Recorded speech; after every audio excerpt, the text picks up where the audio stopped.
Good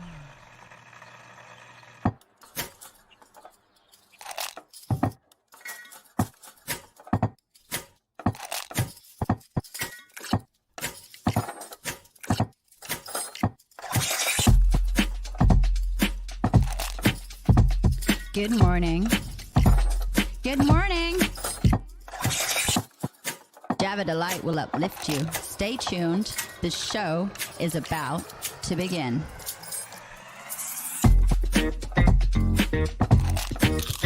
Grab your coffee. Stay tuned. This show is about to begin.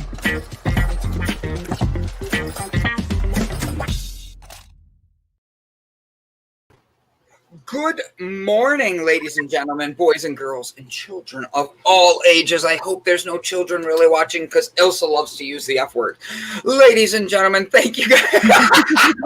Thank you for joining us this morning. My name is Brandon Croucher. I am honored to be sitting directly across from the one, the only, the South African princess from South Africa, Miss Ilse. Ilse, how are you this morning? I am, yeah. I'm having trouble sleeping, so I've been awake for quite a while. I sleep like little bits. We had the meeting last night. I think I got into bed 2:00 this morning. Oh, geez. And 6:30, the sun came up and it woke me up, and I'm like, I'm actually not tired. Let me go for a walk. So I'm trying to keep busy and just go with whatever is coming my way. You and I have had a lot of conversations lately. You and I talked yesterday, and then I got more good news after you and I talked. I can't talk about it yet. Yeah, Delight actually had a very good day yesterday. I got asked to be in an interview down in Florida, and they actually want to fly me down to Orlando to be interviewed live. So that was a good one. The woman that did that is a part of a bunch of things I've done, and she buys Delight for her mom, but she owns her own company, and she wants to add it onto her website completely, making it like the only CBD product on her website for senior citizens to choose. And that's a huge blessing. Yeah, so lots of good. And then just busy, catching up on everything. Last week being sick, my mental health took a huge hit last week, but then I feel I hit a spot where I landed on my feet and I started to stand up for myself. I started to create some more boundaries and find the best person inside me, because I see so many people out here suffering and so many people out here that are just feeling the world around them, and they let that dictate them. We let that push us in directions we don't need to go. And I'm sitting here going, I can't be one of those people. I have to be different. I have to stand out. This is what my purpose is in life, is to be an example. And I wanted to be here. I chose to be here. And I say that like, this is not just my job to me. This is my future. This is what I want to do. I love to help people. And when I meet people along the way that want to help people, I get blessed by having the universe align us with the right people, the right companies, the right individuals over here. And maybe it doesn't always look like that for everybody, but at the end of the day, I love surrounding myself with people who actually see the best in others and are able to build up others around them. It's not about just being yourself and taking care of yourself. So I'm grateful. It's been a very good week so far. It's only Monday. You and I are meeting after this and having some fun conversations, but today's a busy day. We have a really busy day. We have Brett Gordon coming on. We have... Wait, before you carry on. I've got a dad joke for you. I've got a dad joke. I'm so nervous. So nervous. You're going to love this one. Hang on for a second. I wrote it down because I was scared I'm going to forget it. Here it is. What do you call a Batman that skips church? What do you call a Batman that skips church? I don't know. What? A Christian Bale.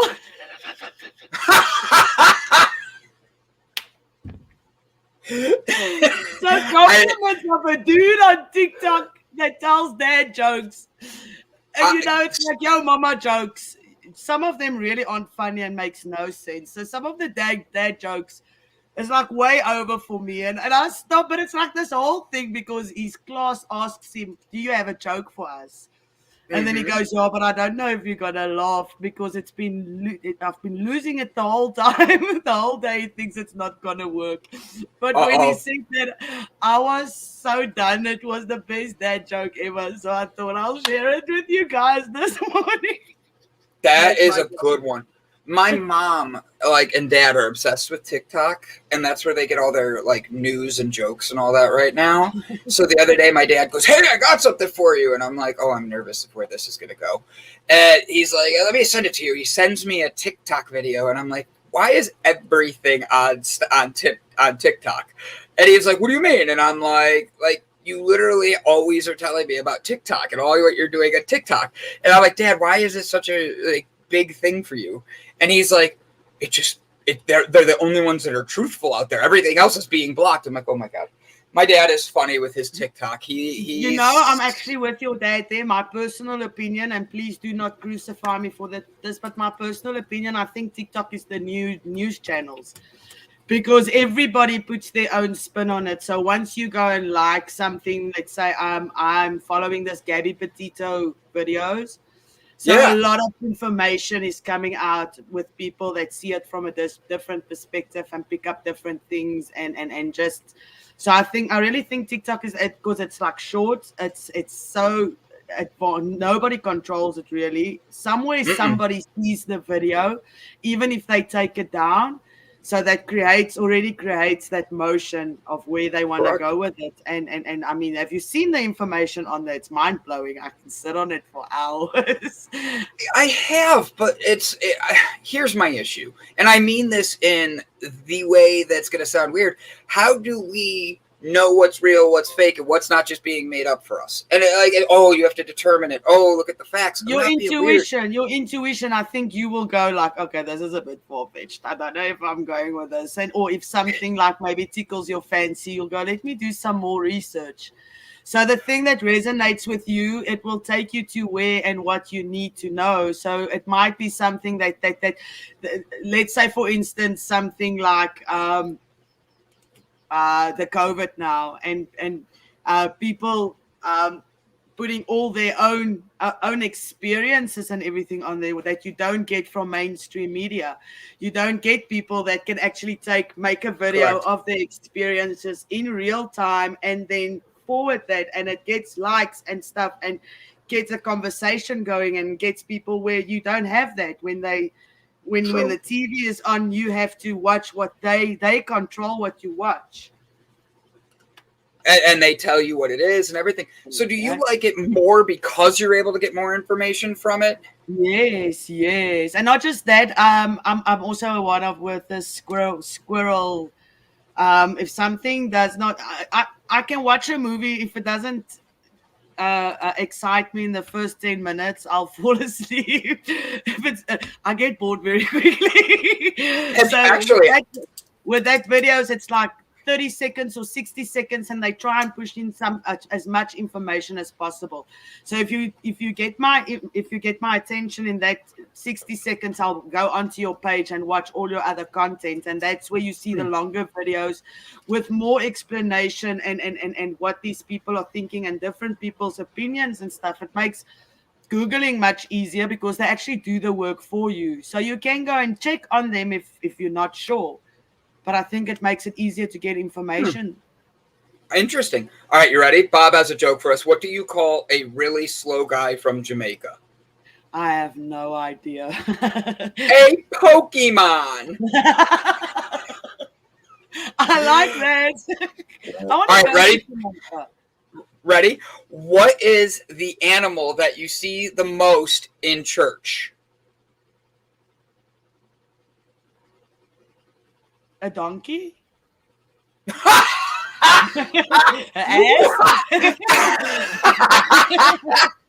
Well done. A Pepe Le Pew. Tell me I'm wrong. Pepe Le Pew. Pepe Le Pew. This is Ryan comes out with these recipes every week. One of these days, I'm gonna grab him. I'm gonna be like, bring your camera equipment. I'm gonna nag him. I'm gonna bring him with me, and we are gonna go out and video him cooking. Why? Because this guy can cook better than anyone, and he likes to say I can cook. He just likes my cooking because I have fun with him. He is a phenomenal chef. He's cooking for me. Right? And then Mike, I told him before. Somebody sent Brandon a love muffin. I am working out, buddy. I've been like, wait till next week. I start my completely going sober October. That's no smoking, no drinking, no tobacco, no wacky tobacco. There's nothing. It's going to be an interesting month. Brett has already texted me his prayers and sympathies because he doesn't know if I'm going to make it through the whole month. I know you're going to make it. People want to bet. I've had multiple people tell me, they're like, Brandon, you're not going to make it to the 15th. So, Ilse, after the show, we'll read that in 1 second.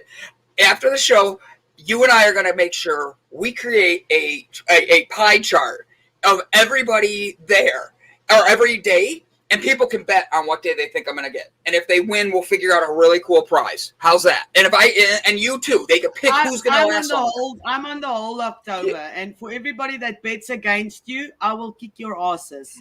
You guys can make it. We do not do negative on this station. It's either all the way because we know we're going to be able to do it. I do not have any doubt in us. Thank you, Sharon. And then Bob Seymour, I'll pick up the slack for you guys during October. We got your back, Bob. Mike Herzog's like, I'm staying clear. I've already gone 2 weeks without seeing you. Don't make it that long, buddy. Don't make it that long. And then CK Ford, you got this. All right, I saw a joke up here. You ready? Yeah, I am. What do you call a chameleon that cannot change color? I have no idea. It has reptile dysfunction. This is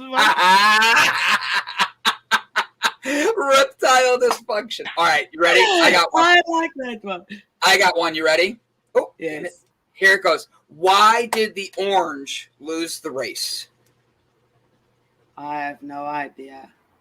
It ran out of juice. I like that.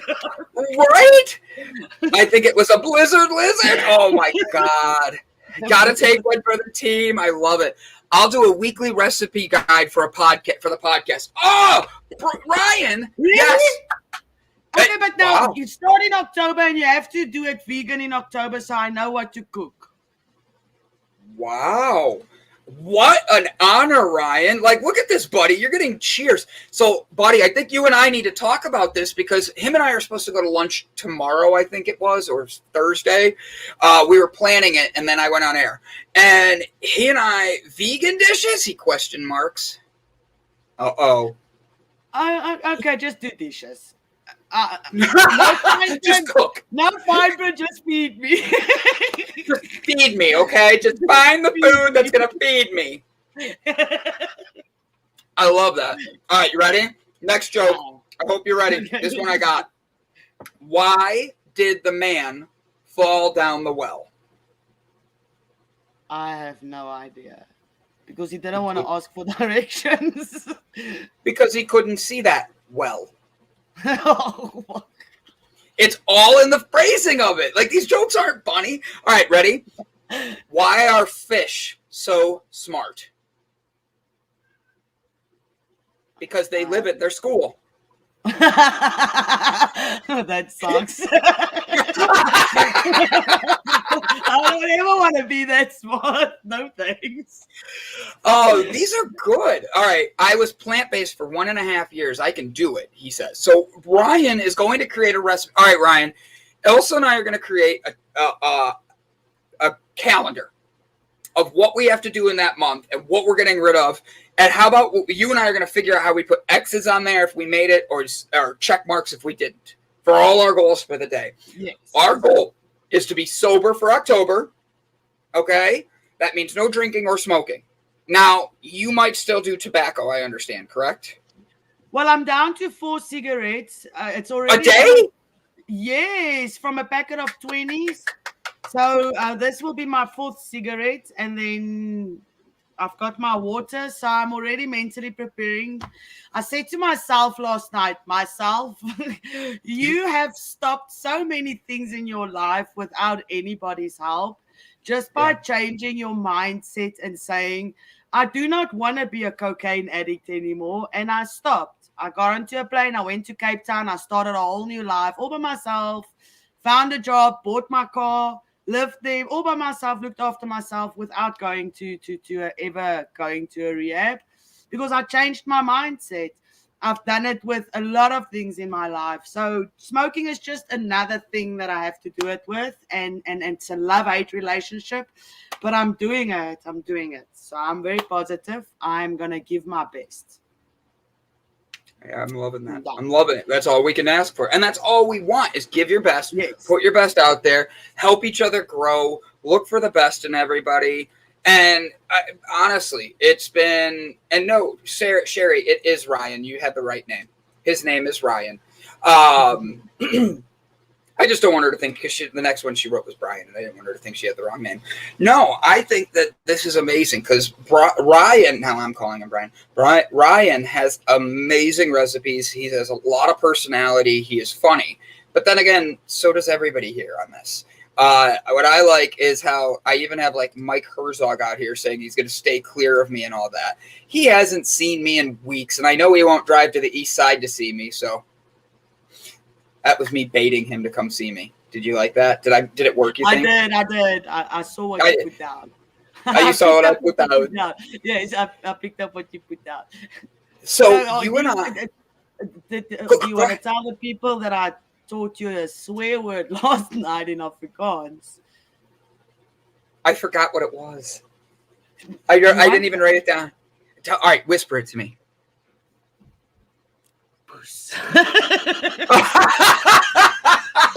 That's right, guys. So I learned I know what you're trying to bait me to do. I know what you're trying. She's trying to get me to go on the tangent I went off with it behind the scenes today by teaching me bad words. She taught me the word poos, and I was like, poos. Is it like a wimp? And she's like, yeah, pretty much, right? Like a chicken, a wimp. A wimp is the pretty word. We don't use pretty words in South Africa. We use the vulgar one, which he said. Or the side. I laughed because I was like, wait, isn't it just like us calling somebody a pussy? And she's like, yeah, but it's an African word. Yeah, that's it. It's the C word in America, but it's the P word there. Like, I was cracking up because Ilse was just like, yeah, you want to learn some new words? And I'm like, do you want to learn how to swear in sign language? And her and I just started going back and forth. Got a deal. I love it because, Ilse, you really, look, what I like about you is you're like me, okay? And this is why I liked when you jumped on the show, is you admit you have faults. You admit that you've had... Don't tell everybody, but you admit you have faults, and you admit that there's things that we all have to work on. But instead of sitting there saying, well, I'm going to wait for somebody else, or it's somebody else's fault, or it's this or that, you turn around, but you turn around and you say, I want to get better, just like me. I'm not saying I have the right answers, but I am saying that for me, I'm tired of waking up feeling unhappy. I'm tired of waking up feeling that energy of drain. I'm tired of going through my day wondering who's going to text me that I pissed off because I did something. Truth be told, I had to start letting go of those things. And Ilse and I were talking about this last night. And my boundaries that I've let cross are because I just don't want to see people angry.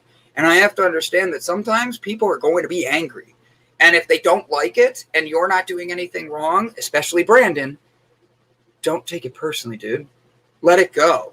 And that's the biggest thing I've been learning. And Ilse and I work with each other. She's, God, how many thousands of miles away? She's on the opposite end of the earth. She's 6 hours away from me. And her and I have to talk to get on the same page.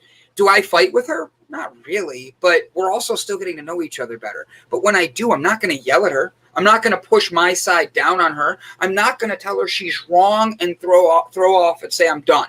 Why? Because you have to be a team. You have to look each other in the eyes. And I look at my dad in the eyes and I tell him when he's effing up. If you F up in my eyes, you have to be able to take the F up. And if I F up in your eyes, I have to be able to hear where I F'd up and understand. And the truth is, Ilse didn't call me that yesterday, but she called other people it because we jump through a lot of hoops in life for everybody. Everybody does this. But the thing is, the minute you stop respecting the other person's opinion and you don't want to hear it, you don't want to listen to it, and you don't want to respect it, is the minute that you've crossed a line in your own barriers and boundaries, not ours. So I want to say, don't be a puss, as Ilse would say. But I want you to. We do say that to each other, and I want to go off or carry on from what you said. The thing is, I am allergic to bullies. I do not like bullies. I do not mix with people that push their boundaries off to other people, that expect you to act in a certain way to make them happy. And then when they do not get their way, they are actually malicious towards you. And the reason I'm saying that is when I thought I knew the man that I was married to, but people struggle to stay consistent when things on the outside if they do not get their way. So when he didn't get his way by me staying there and him manipulating me and me leaving, he got malicious towards me. He spread rumors. He created havoc in my life. He tarnished my reputation. He further abused me, kept going. I don't think he realized that is what he's doing, but still, that is what is happening. And it doesn't mean that it's just those kind of romantic relationships when that happen. It happens in friendships as well. And the reason why this channel has been started was to get the word out there to help people with mental health, to help people that do not have leaders in their life, to help people that struggle, to help people that have nobody. And then you get people that do not get their way, and they actually go out and say negative stuff and do nasty stuff and bring everybody's vibration down due to their egos, because they do not see fault with the way that they react and they treat people. Preach it. Preach, Ilse. Woo! I'm going to run. The thing is that one click of a dislike or putting a false rumor out there prevents a message getting to someone that might be on the verge of suicide and maybe see us coming across their screen, because this is not a joke. It's not a joke. We give up our time. We are here to help humanity because nobody else is fucking doing it. And then people with their low self-esteem turn around and take away the privilege of this message getting to people that need it due to their own lack of worth and their own lack. You need to change that yourself. Whatever I'm going to tell you, it's not going to change your worth. If you live in self-pity, that is your choice. Your choice, not mine. I've also had shit in my life. I stepped the fuck up and I changed me. I didn't change. I didn't try to change my children. I didn't try to change other people's way they respond to my needs. I changed me and I looked after my needs. So instead of going out and bad mouthing and doing negative things, change. Watch the episodes. Take something away from it. Change the world inside you. So you can change the world around you. Thank you. Mic drop. Honestly, Ilse, boom. Guys, and that's not directed at anybody. That's not anything. You know, it's people directed at everybody out there that is fucking around with other people's lives. Yes, and because other people's mental health. Yes, because the minute you cross that line and you're giving, look, people are givers. Ilse is a giver. Brett is a giver. Do you know how many times Brett has said, hey, B, just go take care of this. My money's tight too. I'm going to make sure we get through this. Why do I appreciate Brett? Because when I get angry and I'm allowed emotional responses. I'm allowed to do things because I am unique type of personality just like everybody else, but at the end of the day, I'm someone that earned Brett's respect, and he's earned mine. And I can go yell on a day where I'm having an emotional response, and he calmly gets me back to me. Doesn't add to it, doesn't try to create a fire, doesn't try to create more animosity. That's leadership. I don't want a team of people who, if I'm in the goddamn hospital and you're upset that I didn't send you a fucking text message, that's on you. And I'm not meaning that to one person in particular. I'm meaning that to the people that actually did get offended that I didn't answer them. I apologize, and I want to see your mental health grow, but when mine is suffering, I can't give you anything. And if that hurts you, please see that's me loving me. That's me trying to be able to give the best of me for you guys and myself. So please know that if you feel any way that Ilse and I have ever done anything to offend you, we're not here to offend. We're here to bring conversations, love, and respect for one another. And if you don't want to be a part of that, I'm sorry, but don't just go hit downlike. Look in yourself and see if we're hitting something that maybe you needed to hear. Guys, we'll be right back after this with Brett Gordon. I'm gonna sleep now.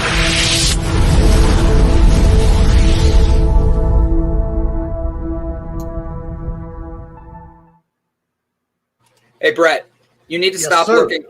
You need to stop looking for the perfect match. The perfect match? Yeah, just get a torch. Just get a lighter! Oh, you stole my joke! Well done, buddy. Well done. Ilse's back. Here we go. Guys, so Brett Gordon, we're here. We're talking about leadership. Ilse and I kind of went on a little bit of a tangent there because her and I want to make sure we present ourselves with our best of our abilities. Ilse has faults. I have faults. Brett, you're just the only one that seems to be perfect. Yeah, right. Sherry's loving this. Jaybird's saying awesome. Brandon, read the recipe I posted for Ilse. She needs that after that mic drop. Boom, boom. All right, let me read this, and then Brett's going to talk to us about leadership. Ready? Violife, vegan cheddar, sauteed broccoli, sweet smoked sauteed red peppers, red pepper flakes, sauteed shiitake mushrooms, or shiitake, almond butter, sauteed yellow onions, add spinach at the end. I think I just had a wet dream. That's delicious. I'm trying to switch on my speaker because it's raining on the tin roof and I can literally hear nothing. So I'm trying to switch because it's like thunder. It's like a cloud burst. That is in South Africa, the summer starts like that, or that's how the summer is. It's usually so hot during the day, and by 4 or 5 o'clock, it's just rain, and it comes down, and then it stops raining, and the sun comes out again, and then off we go. I get just have to help those with pets get their homework done. That's for you, Ilse. Say again. Jaybird says, the pets with their homework. Where's the beat? I can hear you. We can hear us.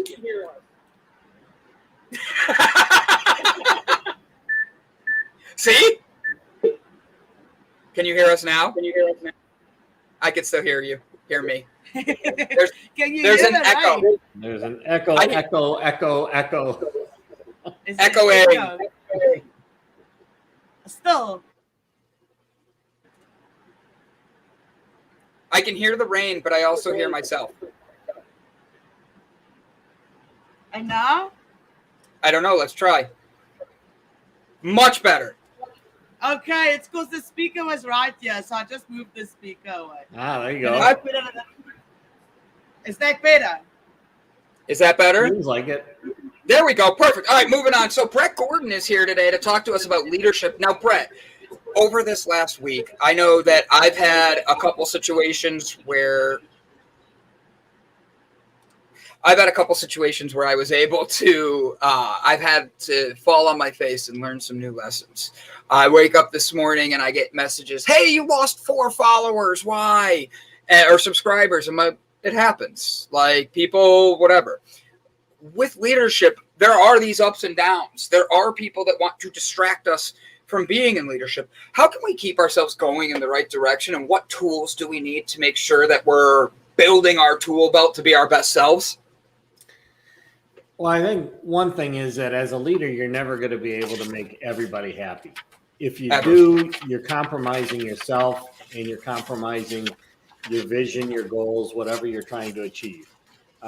In fact, in some cases, you really need to press the issue in order to be able to create creative tension.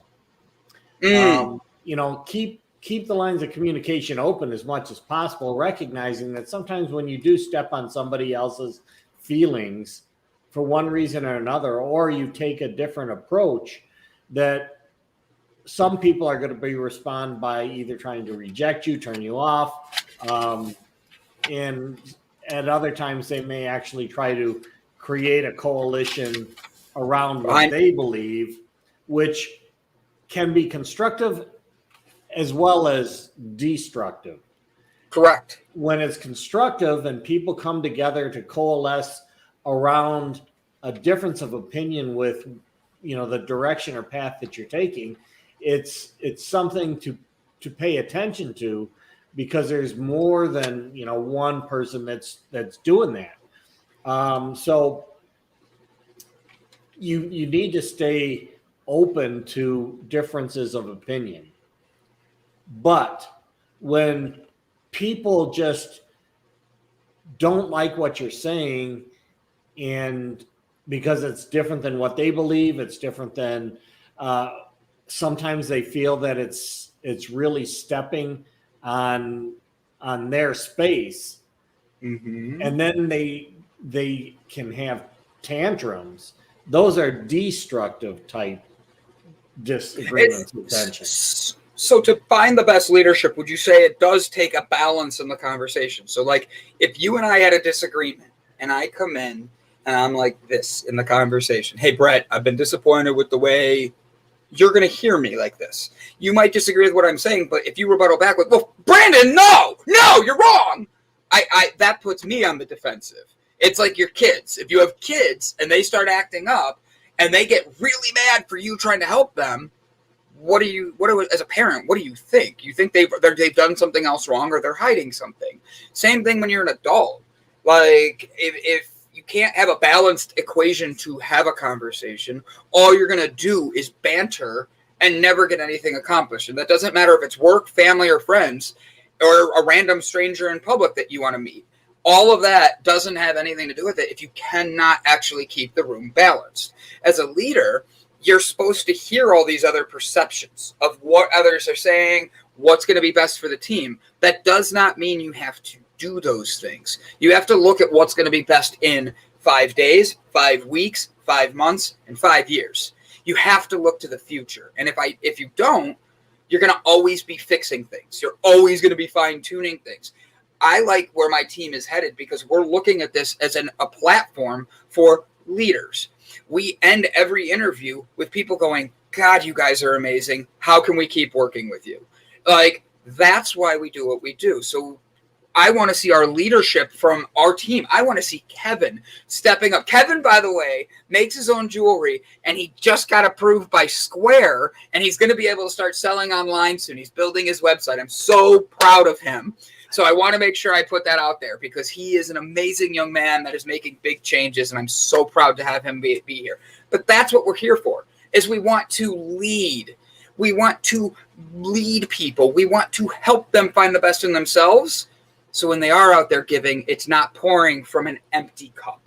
It's not pouring from an empty side. Congrats to Kevin. I agree. Thank you, CK. Absolutely, Kevin. So, Brett, with that being said, what happens when you do let somebody in that might not be eye to eye on your team? How do you balance that, or how do you know when it's time to say, all right, I got to build up the best version of Brett? Well, I think that, there's always going to be times, like I said, when as a leader, there's going to be people on your team that have disagreements. I've been in situations where I was the regional transportation manager for essentially Denny's restaurant transportation. And I had a truck driver come into my office because we had about 26 over-the-road drivers on our team. And one guy came in and he was absolutely adamant and very, very loud about a change that we made to his route. And he just went off on me. And this was only about a year after I got out of the Air Force, after I got out of active duty, I should say. And he was just going off, and the general manager who I reported to, the top guy in that distribution center, he heard all this because everybody in the office heard all this. And I just let the guy vent, because sometimes people need to vent. Yes.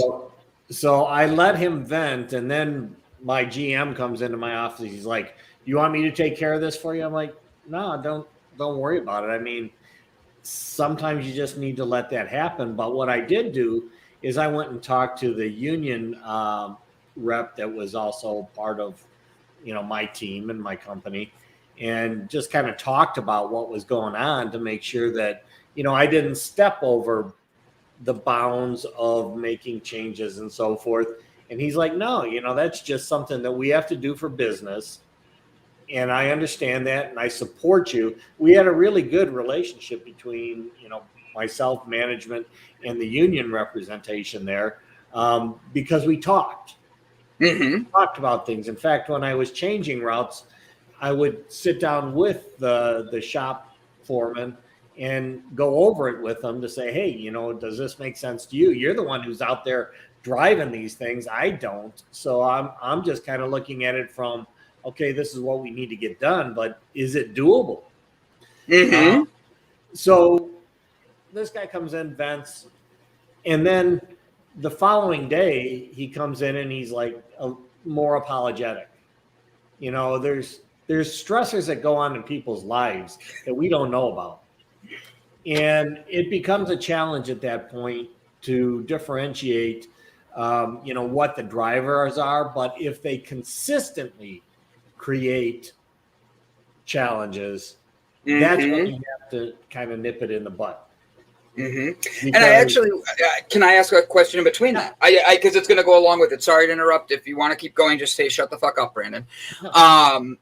But I also don't think it's just work. You're giving a very good example of work-related issues. Okay, this person doesn't like the route they're giving. They're complaining about it, but then the next day they come back and apologize.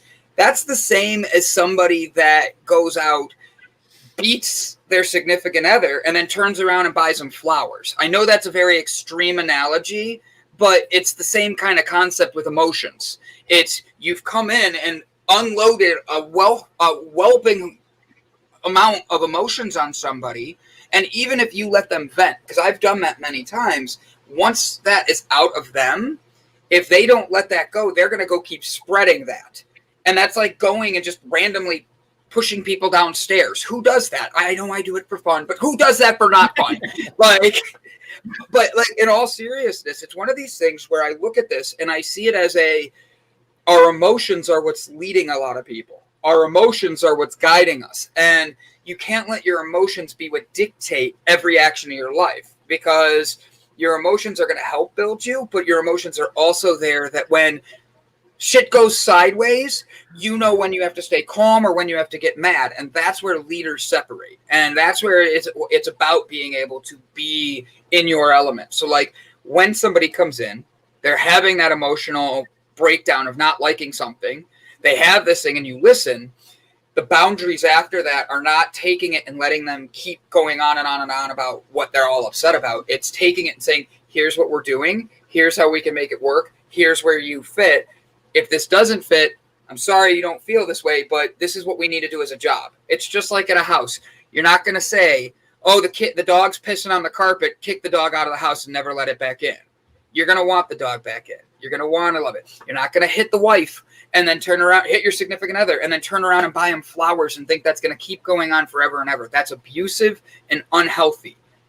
Sorry, go ahead. I see you ready, Brett. No, absolutely. I mean, it's bullshit to constantly be saying, "I'm sorry" for doing the same thing over and over again. you're not sorry. You don't give a shit at that point. Thank you. That's Boom! the reality. Preach, Brett. Preach. And that happens in business. It happens at home. It happens in your groups outside of the home and your teams, whatever. That kind of stuff is bullshit. You know, they tend to be projecting inadequacies that they feel within themselves, and they constantly do it because they're letting they're using it as an excuse for doing something themselves, which you may not even know about, because it's in their other part of life that you don't see, but it's being expressed because maybe you provide a more open environment for them to talk to. So they're going to use you as the platform to unload on, as opposed to maybe somebody else that is creating that tension in their life. But that's not fair to you. So I agree. If they consistently do that, then it's time to shut things down and or to disassociate from what they're doing. What are you saying? What's going on, Ilse? I've got one little nugget that actually just I feel that if you have to start attacking someone's character because your actions that you have created the last couple of weeks does not stand up to the person you wanted to show people that you are, that is when you know that they do not have an argument and it is a toxic relationship and you need to just move on, because I do not treat people like shit. I do not gossip about people because I don't do that. I don't get into people's character. I do not, doesn't matter what the situation is. I do not have claim on anybody's soul, on anybody's, the way they react to something that you tell them, the way I do not have claim on that. So nobody has claim on me.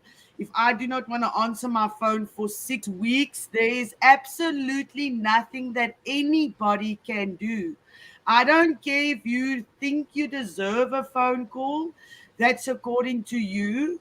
According to me, it's my life and my decisions. I am not responsible for anybody else. I'm responsible to teach people how to love unconditionally, how to be better people, and how to be leaders. And I feel that if you are vindictive after any encounter that I have had with you, that shows what kind of person you are. And it shows more about you than it does about me, because I am consistently a nice person. Even if I'm upset, I am consistently an upstanding person and do not I treat people how they treat Bless me. you.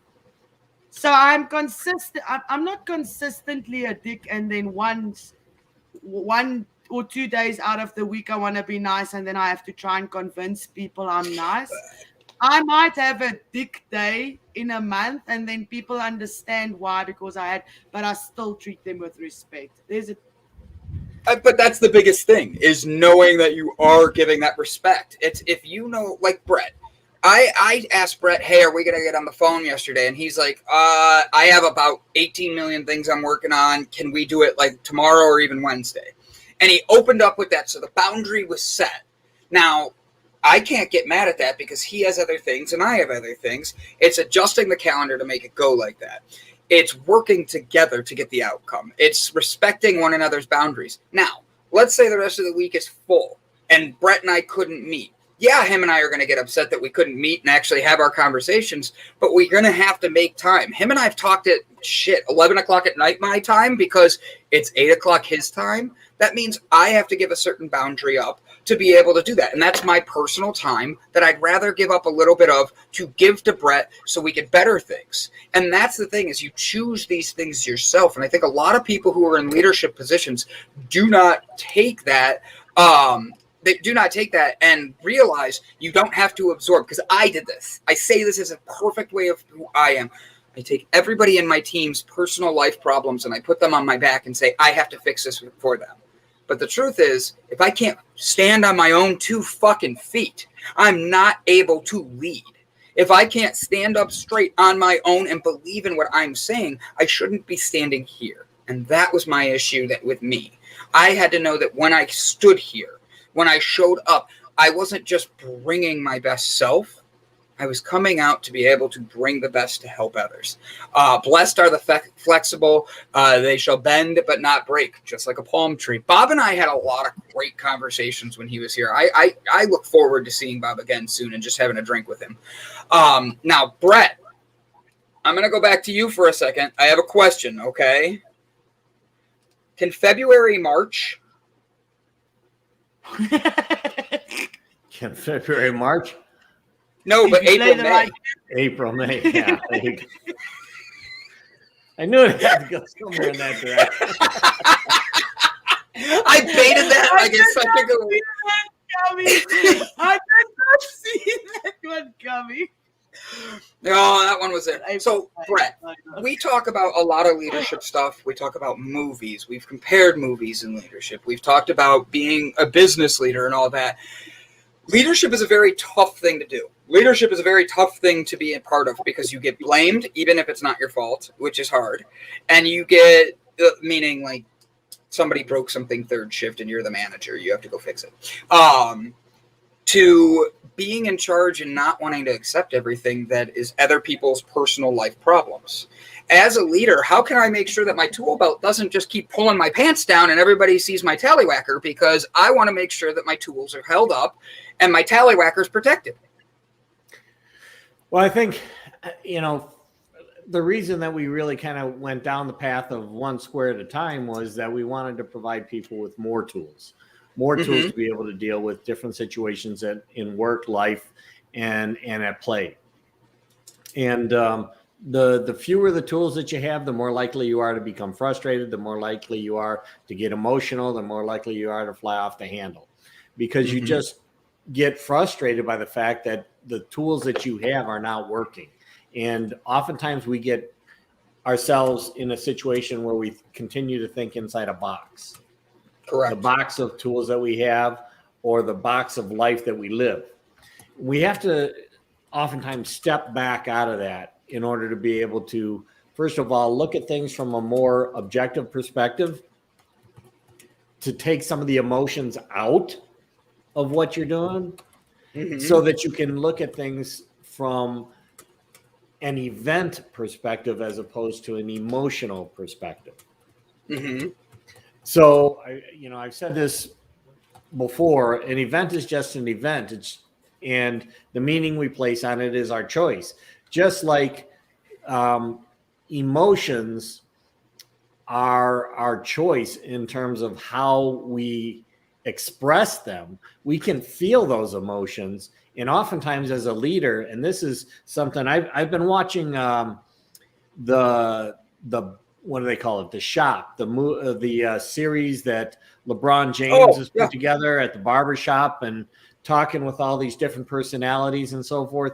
And these guys are leaders in sports, leaders in music, and they talk about a lot of this. And when you listen to these guys, when they're not doing their spiel, when they're not, promoting their brand and they're just talking as real people, you recognize that there's a public profile that they have, which is all about promotion. But promotion doesn't necessarily mean that that's the kind of person that they are behind the scenes. And as a leader, that's the same thing. When you're in front of your team, when you're in front of your customers, when you're in front of business, you have to take on a certain demeanor. And different people have different ways of leading. Yes. But that doesn't mean that behind the scenes you're not feeling these things. And oftentimes I think people that are on your team, people that are around you, think that as a leader, you're just there to be able to take whatever shit they're going to throw. No, that you shouldn't have any feelings. No, leaders that's have not feelings. True. Yes. We may not express them. We may not show the response that people may expect when they throw shit at you. But that's what a leader is supposed to do. A leader is not supposed to react. A leader should respond. Difference being a reaction is really just that gut feel that comes out and you don't filter it at all. And a response is one where you take 10 seconds and think about it and come back with a reply that is also considering more than just the emotional throwback that you may want to have. That makes sense. So, that's something that I don't think a lot of people recognize is just that leaders do have feelings. And it is our responsibility as a leader also to listen to what other people say, recognize that we don't know what's going on in their home life. The fact that they just got into a fender bender accident with their brand new car and they're all pissed off. So they come into the office and then something happens in the office and it just kind of is the last straw that broke the camel's back. And then they go off and it's like, what the hell? Why? This happens in life, in relationships a lot, where there's an emotional outburst due to an event that was very insignificant. But it's because of something else that's just happened outside of that particular scenario or that environment that you're currently in. Yeah. And you have to kind of, step back a little bit and say, okay, well, I hear you, but what's really going on? And a lot of times you won't ever find out because people are hiding certain things too. Or they don't feel like it's appropriate to tell you about it. And in some cases it's not. So there's a lot of dynamics in human interaction and we don't know all of those. So as a leader, you've got to really kind of temper what you say and do. But if things can continue to happen, are repetitive behaviors that are inappropriate, then you have to take action. Yeah, I agree. That action may not be what the other person was expecting, or even could be surprising to the team. It's interesting. Last night when I was watching the one episode of this show, they were talking about when Magic Johnson stepped down as the president of the Lakers. Yeah. And he did not consult with like LeBron before he did that. In fact, it was kind of through texting that LeBron heard about it, or LeBron's right-hand man comes up and whispers in his ear, hey, did you hear Magic just stepped down? And at first it was kind of like, what the fuck? You just walked out on me. Up to this point, our conversations have always been kind of, what's best for the team, what's best for the team, you and I, and, the kind of the core group. And yet as the leader, you just walked out on us without even a whisper that you were going to do it. And you did it 20 minutes before the game was going to start. It's true. Why would you do that? I think that was really an interesting conversation. There was no resolution, or we didn't hear all the behind the scenes that came out of that. But you did hear it in a very, non-emotional sense at this point in time, because it's been a while since it's happened. But at the time, it's like, why would you do that when we're getting ready to go out in a game and you just stepped on, you didn't tell anybody, you just did it. So those things happen, and it's our response. And, like LeBron's responses, I think, you just got to tighten up. You got to take control of your mind in order to kind of separate that event that just happened from the emotion and the performance you're about to give when you get out on the court.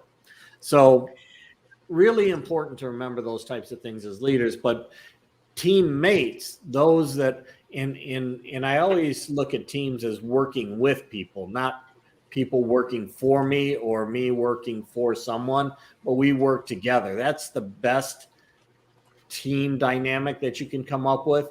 And there are going to be times when we disagree, but you definitely need to be able to separate an event and an action from a generalization as well. You know, Correct. Oftentimes we experience an event and then we generalize and say, why does he always do that? He doesn't always do that. I agree. He did that for this event, and he may do that another event. He may do that another event. Now, if he constantly does it or she does it and says, I'm sorry, or buys you flowers or that kind of thing, then they don't really give a shit about what they're about, gives you good sex, whatever that situation is that continues to happen. Right. And then you've got to disassociate or, you know, kind of separate if they're not going to make that change, or you draw that. And I'm not a big fan, honestly, of this term boundary, because oftentimes people create these boundaries to protect, damn it, to protect their belief in justify their actions, when in fact they're creating a barrier or a boundary so that they can continue to do something that may not really be beneficial to them. I think that you do need to set expectations. And when those expectations are understood and then they're not met, then we've got something to talk about, as opposed to boundaries. And my sister's one who talks boundaries all the time. And excuse me, sorry. I'm like, you're talking boundaries, but you're basically justifying your poor actions because you're not taking into consideration somebody else's situation either.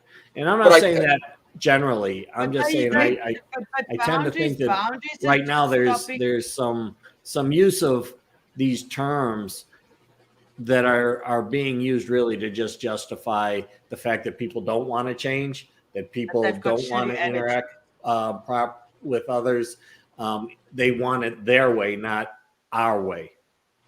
Ilse, again, boundaries is not to force your abusive relationship or your abusive attitude onto somebody. Boundaries is stopping that from happening, stopping people Go ahead, I'm letting you finish. From thinking that they have a right to tell you what to do with your time or with your boundaries or with the way you decide to live your life. Okay, go. Okay, bite me. I'm just joking. I know. So I honestly, I think it's what you're saying else is one side, and Brett's saying another side of it. I think that's what's coming out here is the people that use the word boundaries to just justify their actions and who they aren't using the proper terms. And if you're going to use the word boundaries, you have to see both sides' boundaries and perspectives. And that's where it has to come in, because if you only see your side, you're only going to have your boundaries, which might not match up with mine.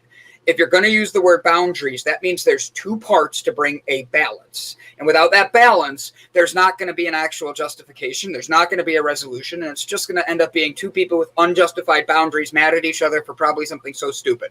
Now, Brett, I have one last thing for you today. What is brown and sticky? What is what? Brown and sticky. A pile of shit. Close. You're close. A stick. So, ladies and gentlemen, I am honored because we've had Brett Gordon with us today. We've talked about leadership and being able to create not just boundaries, but understand what that means. But we have our friend Jonathan McLernon. Yeah, he owns the cars. Don't worry. I know it's going to be fun to know him. Jonathan is he's Coach John. Jonathan's an extremely diverse background. For real, guys, listen to this. This guy's been everywhere. I thought I did a lot. He makes me look like I sit still. From nanotechnology research chemist at the University of Victoria, to a Navy Marine engineer in Canada, to globetrotting nomad in 45 countries and 5 continents, to powerline technician, nutrition supplement store owner, currently online nutrition coach, as well as mentor to new coaches building their businesses from the ground up. His precise precision nutrition level 2 certified, along with degree in chemistry, marketing, and psychology. I know I messed that up, but I'm okay with it as long as you know I love you, John. He survived an attempted murder, nearly beaten to death in South Africa by an Ilse, as well as losing his life in a failed. Okay, don't be implicated in this, man. Don't say that. Hey, I'm sorry. You're in South Africa. I gotta wonder. As well as losing his life in a failed business venture, and rebuilt himself from the ground up. He has lost he's lost and kept off 100 pounds after many failed attempts. He used to suffer from multiple anxiety episodes per day, and now has less than 2 notable episodes per year after some dramatic lifestyle changes. He's a new dad, learning how to manage running a business and keeping a 15-year international marriage going, and figuring out how to raise a little human. Ladies and gentlemen, I am honored to say thank you to Brett Gordon today. Great job. We're going to be bringing back One Square at a Time sometime very soon. Brett and I have to make sure we get that organized again, get it up, and having you guys excited for it. But ladies and gentlemen, do me a favor and welcome Coach John.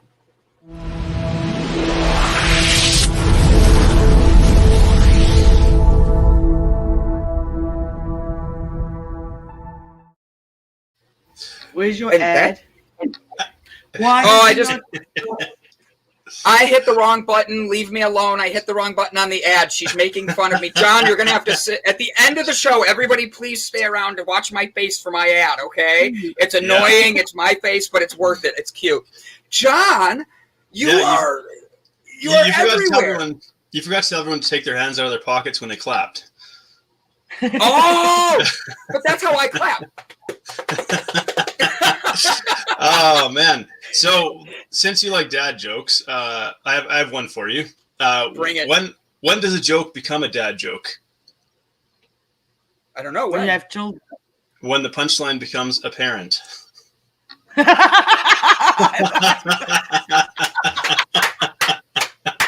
Well done. Dad joke for today. Sorry, I've got first place with Christian Bale. Yeah, I don't think he didn't hear that one. I'll let you redo it since John wasn't here. Mine. You just gave the answer. I don't think you heard me too loud. Just pretend that you didn't hear the answer. All right, fire away. What do you call a Batman that skips church? I don't know. Christian Bale.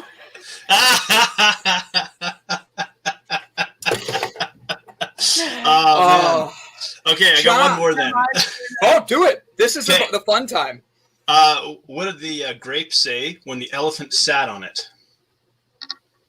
Say again, you broke up, so you have to say the whole thing. I missed it. What did the grape say when the elephant sat on it? I have no idea. I have no idea. Nothing. He just let out a little whine. Oh, I love it. Well, you know, I hated facial hair for the longest time. And then it grew on me. Oh. Okay, enough. I've got a question, a real one. Yeah. Let's dive into this, man. First of all, I love a good story, a good survivor story. So I really want to know what happened in South Africa. Because let me just put it out there, there's a lot of crime in South Africa, and it has affected everyone. So there is. And John, before you answer that, Ilse's the #1 crime lord in South Africa. That's why I assume she has pet giraffes and trains sharks as a living. So understand she's crazily cool like that. But in all seriousness, the South African mob. But in all seriousness, how life-threatening in another country like that'd be scary as hell. Yeah, like I say, nothing in life really prepares you to kind of go through that. So we took off on our world tour my wife and I, and I'll just give you a bit of backstory because you might wonder how did we end up in South Africa. So we hopped on a plane to Mexico. So we packed, like, I left the Navy, I got tired of the military politics, hopped on a plane, flew down to Puerto Vallarta in Mexico, and my wife and I just started teaching English down there. Now, we were pretty sure, like, I'm pretty white, my wife's pretty white. We stick out in Mexico. Like, I just about glow in the dark. So, people know that clearly we're not Mexican. So we were sure we're going to get robbed down there, either by the cops or by someone else down there in Mexico. So we kind of left, like, already prepared that we're going to encounter something. And nobody robbed us in Mexico. Like, we lived in Guadalajara in Centro Histórico, which is this old town, not really a tourist area, in a cockroach and bed bug ridden hacienda. We were like spraying our mattress with alcohol every night, kind of thing, to keep off the bed bugs and stuff. So really living I'd like to say the real Mexico versus the tourist Mexico. And we actually met a guy from South Africa there, and we ended up teaching at the same school. And so we left Mexico after the cartels and the government started fighting, because Guadalajara has a really rich neighborhood where all the cartel heads live, or a number of them live. And after a couple drive-by shootings near our school and stuff, we're like, okay, like the violence is kind of getting real. We're going to take off, because they like to sometimes kidnap white people and put them in jail and say you have to pay a ransom. So we're like, okay, maybe we ought to leave here. And so we actually took off and ended up living in Italy and then in Poland. And our South African friend came with us to Poland and started teaching at a school over there with us. And then he had to go back to South Africa because they don't have great visas and travel restrictions and things like that. And I guess a few bottles of vodka wasn't enough to bribe the government officials in Poland. So there's no people South Africa.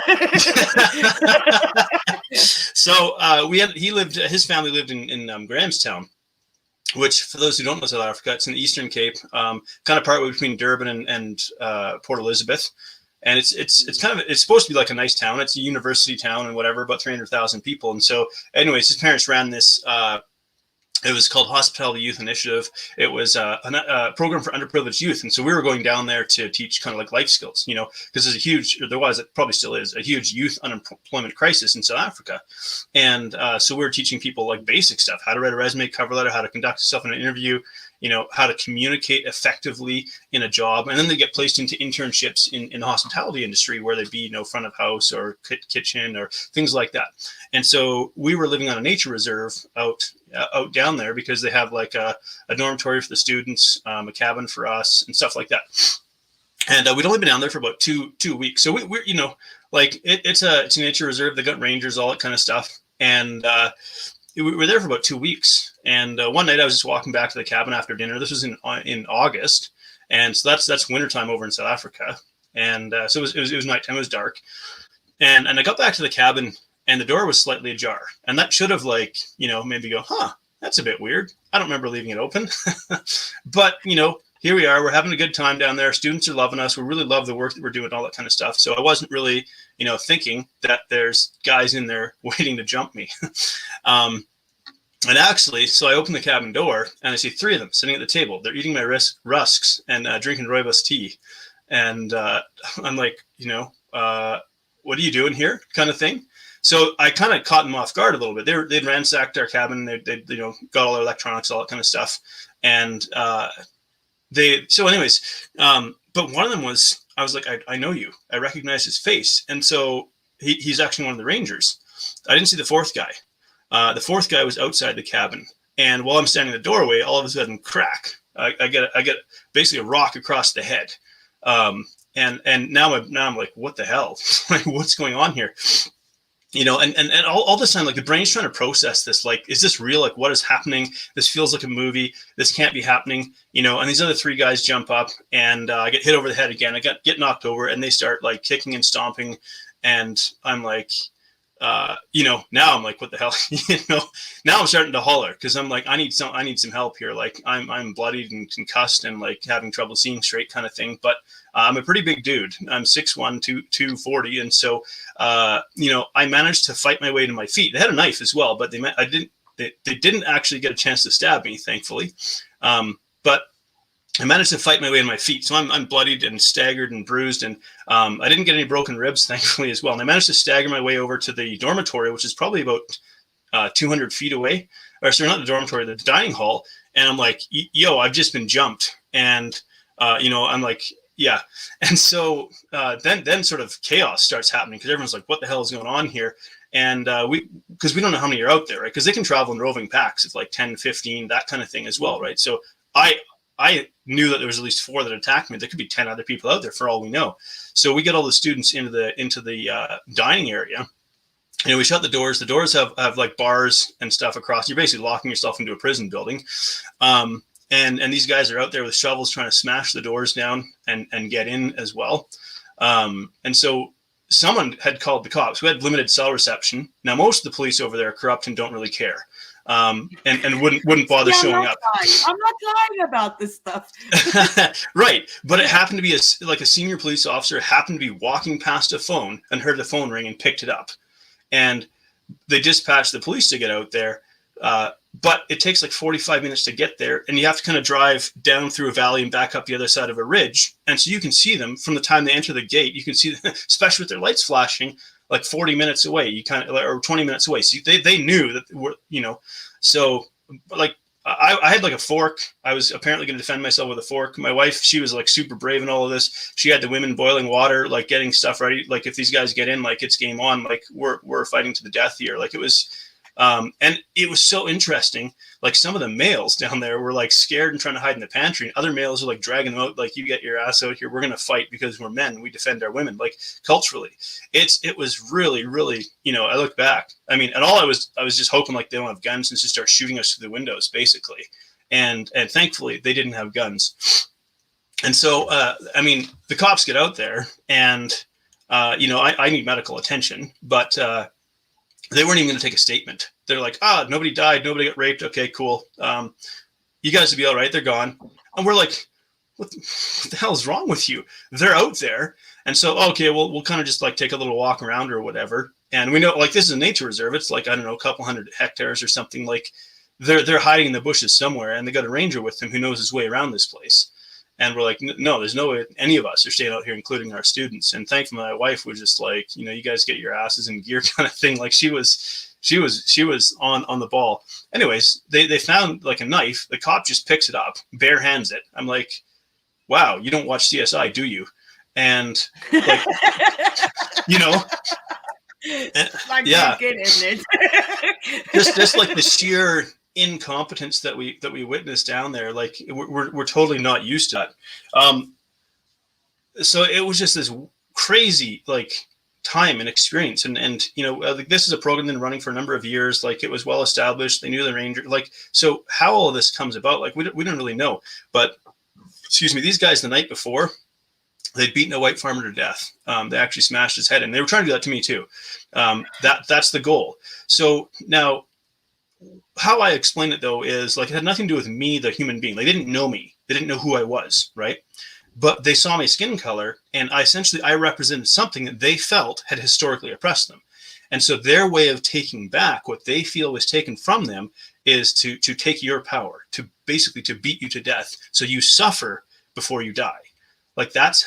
So, go ahead. So if I can say something, it's something with that. When you said farmer, South Africa has got the worst racism ever. I mean, Jan van Riebeeck came here. The Africans was already here. The people were oppressed. All those things that happened.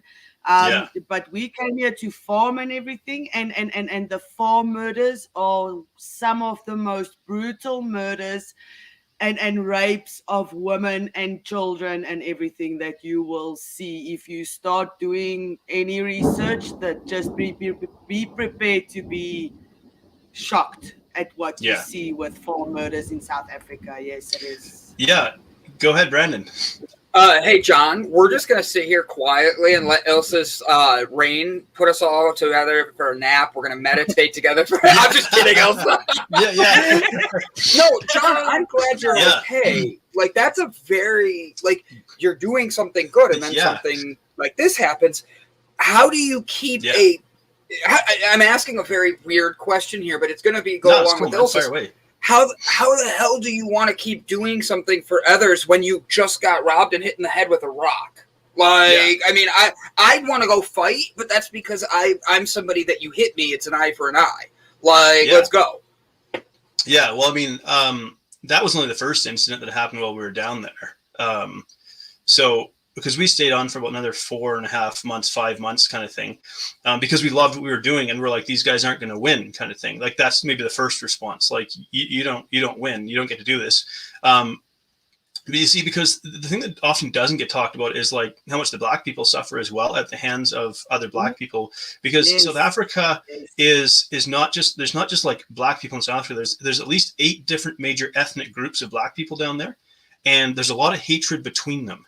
And that's what a lot of people don't understand. And they're all united in their hatred for Nigerians who come down there trying to make a better life because, you know, and they think all Nigerians are drug dealers. Like, it was so like crazy seeing the dynamic because within these different ethnic groups, for example, you know, one group, they'll, you know, take their men in the mountains at 17 to get circumcised with a rusty razor blade. That's, you know, that's your transition to manhood. Others, there's a totally different one, and they distinguish between men and boys down there. You have to go through these rituals to become a man, and then it becomes a huge insult to call them a boy.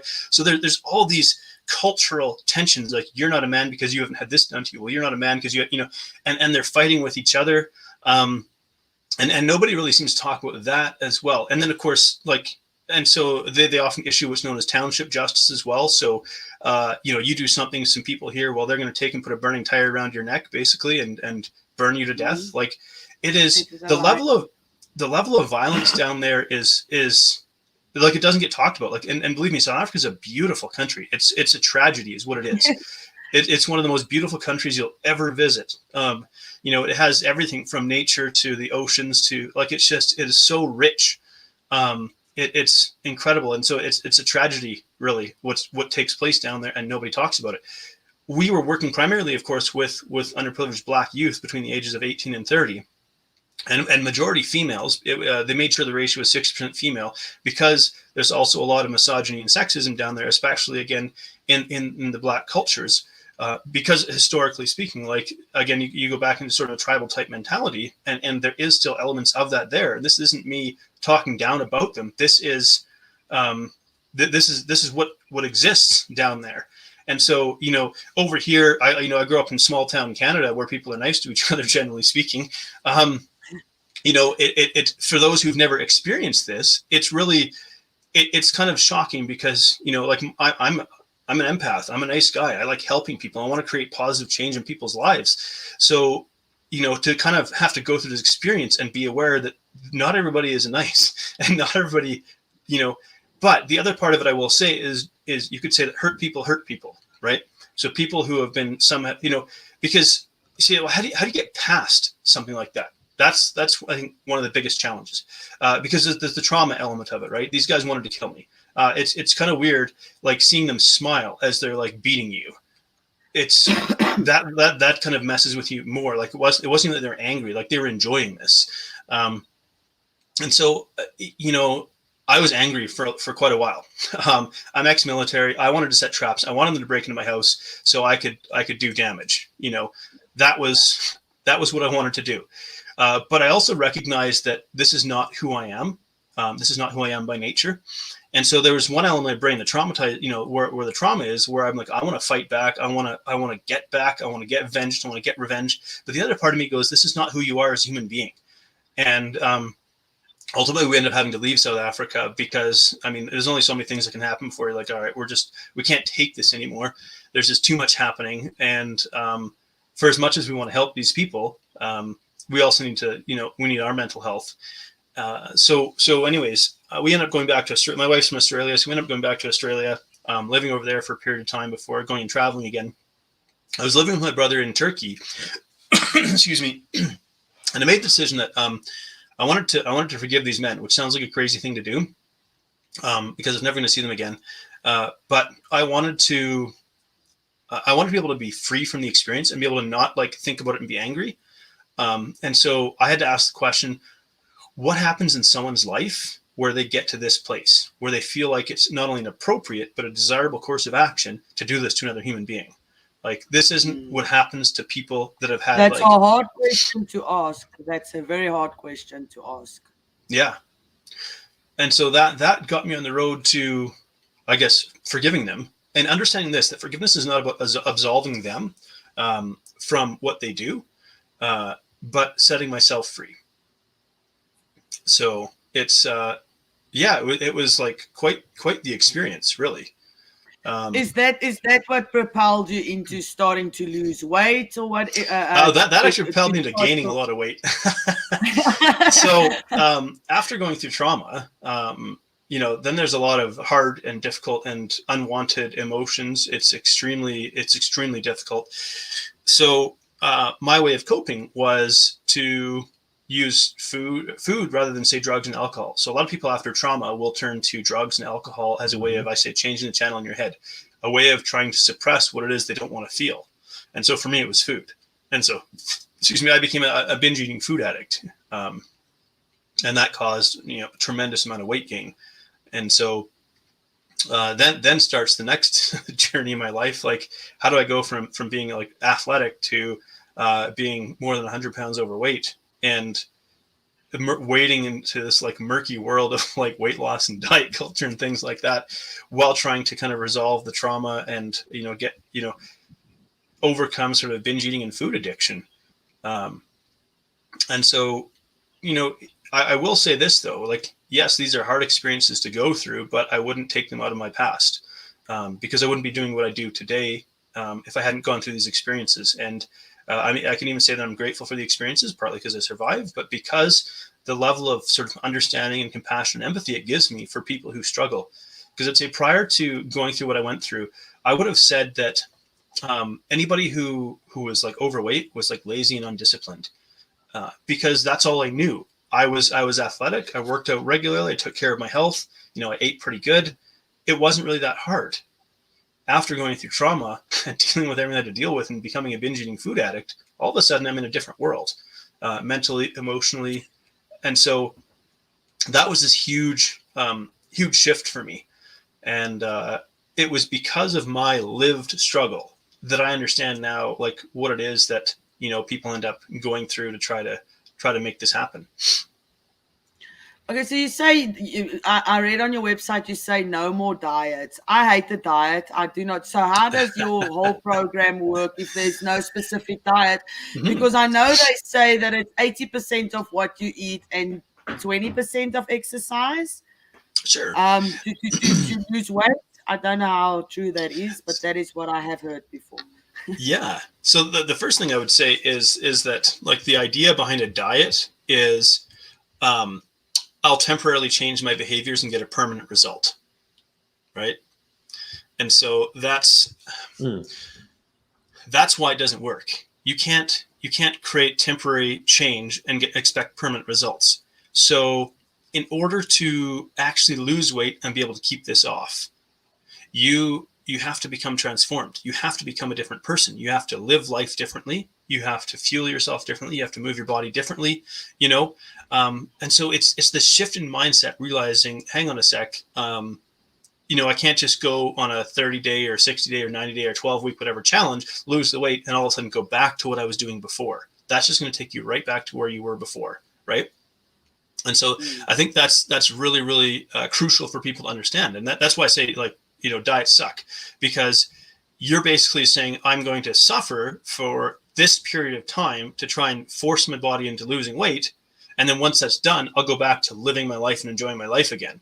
And that's just a recipe for hopping on what we call the yo-yo diet cycle, lose weight, gain weight, lose weight, gain weight, and so on. So kind of steeped into that is, you need to figure out the role that food plays in your life. You'll never hear me say food is just fuel. It's not, right? Food is family, it's history, it's culture, it's social gatherings, it's celebration, and so on. So food plays an important role in our life in terms of bringing us together. And one of the things I'll say is, one of the hardest things about being a food addict or a recovered food addict is, see, if it was alcohol, like, I can survive without alcohol for the rest of my life. But food I have to face every day. And so I think that makes it still a bigger challenge. So when people are using food through emotional eating primarily, and emotional eating is not just one type, there's many, many different types of emotional eating. It's really hard to overcome something you have to face and consume every day just to basically stay alive. Yeah, and the key, I think that a lot of people don't realize is that, food plays a big role in your body chemistry and your brain chemistry.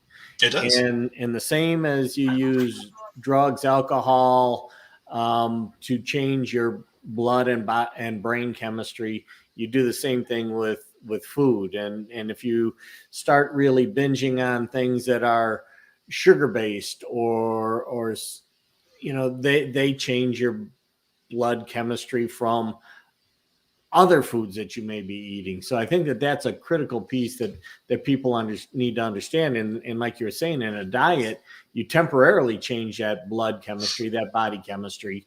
But if you haven't really resolved what was driving the eating behaviors behind it or replaced it with something that's more positive, then you tend to go back to what you were doing before. And your body's really cool at being able to understand, okay, I'm doing this kind of diet right now, and therefore my cells are doing these things, my fat cells are doing these things. But then when you get off the diet and bring back those things that you took out, your body also says, wow, it's back. And then they just grab that stuff and rebuild very quickly, and sometimes over. So what I would say is, on a diet and you come off your diet, you gain that back plus 10 pounds. Fat cells are the gift that keeps on giving, right? So once your body creates a fat cell, it's yours for life.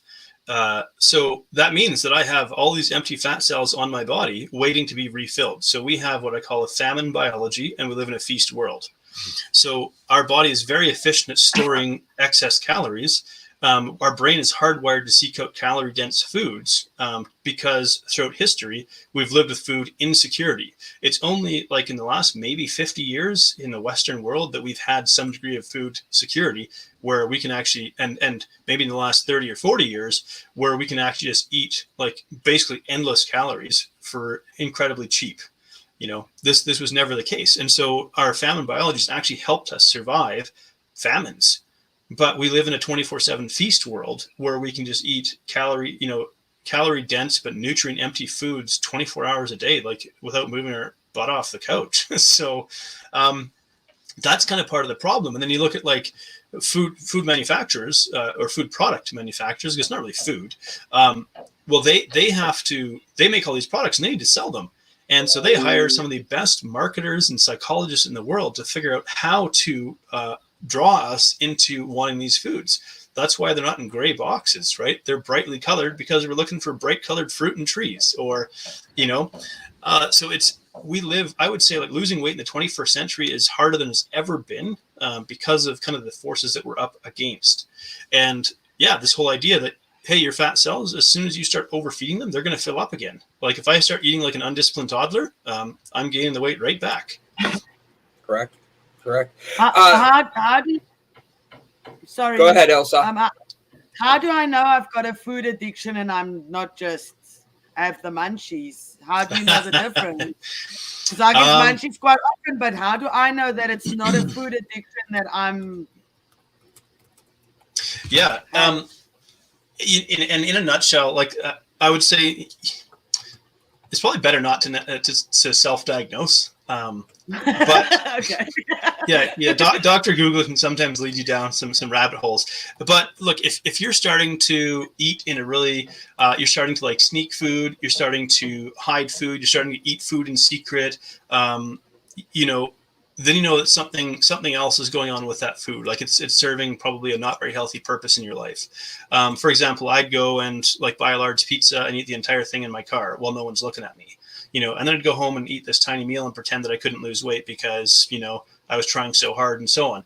And, the crazy thing is like I was in this mental state where I was dieting in my mind, but I wasn't dieting in my actions, right? I was constantly thinking about needing to lose weight, but that was bringing so much mental duress that my coping mechanism was to eat food. And so maybe I'll give you like a little picture here. So if you picture like a propeller, and let's pick chocolate because I think most people like chocolate. And I'll try and explain a little bit about our behavior. So let's say I'm stressed, I eat chocolate, I get relief. You just taught your brain something. Whenever I feel uncomfortable, I eat chocolate and I feel better. So now your brain goes, well, that's pretty simple. Let's keep going back to that one because that was cheap, easy, simple. The problem is if you start using food in that way, now you start to gain weight. So then you go, okay, I got a problem here. I need to cut out all chocolate, right? Problem is that chocolate wasn't just, it was solving a problem for you. It was a solution to a problem. So now your brain goes, hey, we still have the problem, and you just took away the solution. Now essentially you start developing cravings until eventually you feel like, okay, the only way I'm going to shut my brain up is to answer the craving. Well, once you do that, bingo, you're back in loop number one. I feel uncomfortable. I eat chocolate. I feel better. So then the third piece of the puzzle is kind of we create stories in our head to try to explain our behavior. And so we would say something like, I'm a chocoholic. Well, now if that becomes something that we believe to be true, our brain is going to try and prove it true over and over and over again. What does a chocoholic do when they see chocolate? They eat it. And you could swap out chocolate for just about anything, right? And so you have like the habit piece, the craving piece, the mindset piece. And so once we kind of understand this, we go, okay, you can't just like take something away and hope it's magically going to be better. You kind of have to address what's the role that food's playing in your life, or that category of food, Mm-hmm. So with that being said, in your bio, it says how you were suffering from anxiety attacks and you would be multiple of them per day. Did you notice that the food was creating some of these in you? And then that when you switched your diet, how did you notice the change? Good question. And by the way, someone asked, yes, can I sell my excess fat cells? That was me. yeah, you probably could. I think it was. Yes. I think it was Fight Club where wasn't he in Fight Club using human fat cells to make soap? I love that. Yes. Yes, yeah. But we don't talk about that, John. Coach John, what's the first rule of Fight Club? Yeah, we don't talk about Fight Club. That wasn't that. Well, so you could. I mean, the only way you're going to get rid of fat cells is to have them physically removed from your body. Sandra says, just cut off what your body doesn't need. If you're not hungry and you're eating, then it's anxiety. That sounds like a simple solution in one sense, right? Sounds like munchies to me. But that fails to address what's really going on, right? If you just say, okay, I'm just taking this out of my life, but it was a solution to a problem and you haven't solved the problem. Because, truthfully, it sounds like someone who hasn't really struggled with the depths of this to say, well, just take it out of your life. It should be that easy. Because it's not that easy, If it was that easy, any kind of drug. If it was that easy, we wouldn't have an obesity crisis, right? So for me, like I went through trauma therapy, which was huge. I've hired multiple coaches that helped me work through my own stuff. Like it's probably one of the hardest things in the world to ask for help, especially as like a man. To go, I need help. You need to be aware and try to control. Well, yeah, again, I think I will say this. Awareness is probably the first step to change, but I say compassionate awareness. So compassion is a really important piece, and I think it's very, very misunderstood. So compassion is not a get out of jail free card, right? So let's say you're slugging a bottle of wine and go, look, that's not helping you. Compassion is not saying, well, you've already started, you might as well finish the bottle of wine. That's enabling. And that's helping someone to become an alcoholic. But I say compassion, when I work with somebody, it's like we create the space for you to wrestle with your demons in the light. Let's figure out what's going on, because all behavior makes sense. And that doesn't mean that all behavior is good or helpful, but there's always a reason behind it. So if we can come to a place of understanding why it's there, what's causing that behavior, what that behavior is an attempt to solve, then we can start to create change. So the other part of the puzzle is more than half our behaviors happen kind of automatically or without our conscious awareness. An example of this might be if you've ever driven from one place to another, and you get there and you go, holy crap, I don't remember driving here. And somehow I got here safely. Right. Done that multiple times. I have no idea how I got there. Right. Yeah, that's how incredible our brain is, right? Yeah. Our brain has the ability. So that's a behavior being automated. That's pretty crazy when we think about we can do that. Now you think about in your day-to-day life, how many of your behaviors are basically just automatic? If you were to look at a pattern from like your living room to your kitchen to your pantry, if we were to put that, that UV stuff that CSI guys use or whatever, and spray it on the bottom of your feet and just and shine a UV light and watch the pattern, you will find there's well-established patterns of movement throughout your house, like to your fridge, to your pantry, that kind of thing. And we could see, there'll be times you'll find yourself just opening the fridge door, staring, and then you kind of be like, what am I doing? How did I get here? Right? And so I do that every day in life. I stand somewhere for at least a minute going, why am I here? Like, what did I do? I do that all the time. Yeah.